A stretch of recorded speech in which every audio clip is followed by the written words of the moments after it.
In this video, we'll talk about the major errors you might encounter while using ChatGPT and how to overcome them. This is, of course, true for the free version, as the paid version doesn't seem to have a lot of these issues. So, the first error you might encounter is quite a common one. So, ChatGPT prints you the output and then suddenly stops with an error. It says an error occurred. If this issue persists, please contact us and blah, blah, blah. Of course, you don't need to contact anyone. You can do the regenerate response, or better, to save and submit. So UI has got these two nice buttons. So let's say you've been abusing ChatGPT quite a lot. So you put too many prompts within 1 hour, and the next error reflects just that. Too many requests in 1 hour. Try again later. There's nothing we can do. We need to wait for an hour. Again, this is for the free version. The paid version doesn't seem to have this issue. So the next one is not really an issue, more of a handy tip. So sometimes ChatGPT can run out of tokens in the output, so it needs a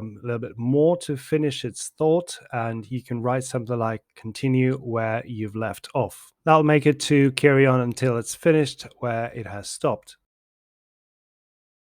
And the last common error can come in a variety of error messages, but in essence, it is the same thing, the network error, which can be explained by ever-growing number of users, which has absolutely exploded ever since the service was launched. The common cure to this error is to relaunch the prompt, but to solve it altogether, just go to the paid version where this is not a thing.